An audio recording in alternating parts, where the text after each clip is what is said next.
Method of making fruit brandy. There are 4 steps. First step, making wine. Choose the fruit to making brandy, a way to capture and preserve the flavors and the fragrances of summer and fall fruits. Pears, apples, grapes, peaches, or plums are gathered, and we choose apples as good choice because there are lots of cultivars we use for different flavor and because they distill into a nice mellow brandy. Process and mash the fruits. Place the fruits in the jar. Then use a potato masher or another instrument to mash it down. This will help the fermentation process go more quickly. Dissolve 6 teaspoons of dry yeast in a cup of warm water.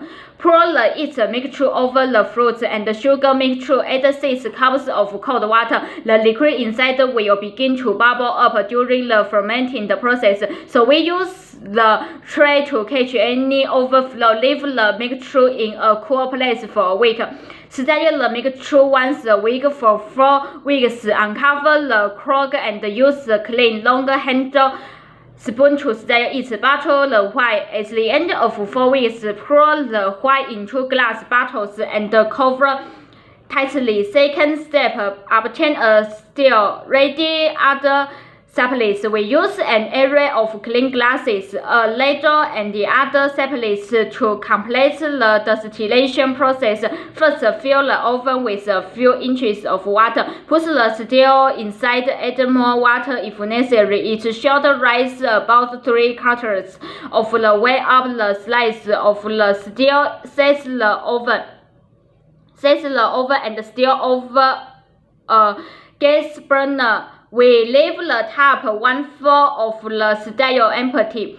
When the wine heats up, it can bubble and rise, so it's important not to fill and the still all the way. Place the lid on the still, then connect the tube from the lid to the condenser core. Place cold water in the condenser and set the glass under the support to collect the alcohol that flows from it.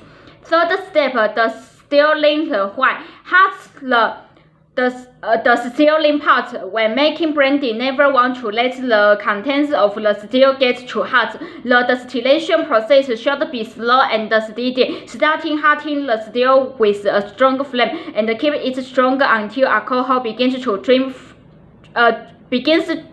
from the spout. Do not let the alcohol drip faster than 1 drop per second. The slower the liquid flows from the spout, the better quality brandy will be. The first distillate that comes from the still, about 75 ml per 1.5 liters of wine, is called the fruit juice, and it contains a toxic combination of acetal and methyl alcohol. Measure out the emerging fruit juice, take a whiff. When the strong, sharp smell of chemicals absents, it's done flowing, the fruit juice should be thrown away. There's nothing drinkable there. Collect the heads. The next liquid to emerge will be the heads, which is a combination of acetal, methyl alcohol, methanol, and ethyl acetate. Keep smelling the distillate as it flows. The heads will smell better than the fruit juice, but not nearly so sweet and pure as the hearts. The heads and the fruit juice together will comprise the first 30 ml per 1.5 liters of wine. When the heart starts to come, the smell of the distillate will have hints of the fruits we use it to make wine. When smelling pear, peach, plum, or apple essence without the harshness of acetal, the distillate should be clear, not milky. Continue collecting it in small glasses, monitoring the smell for changes. Adjust temperature as necessary. Do not overheat the still, do not let it boil dry. The less distillate to exit will be the tails, which is less concentrated and less tasty. When the tails come, turn off the heat.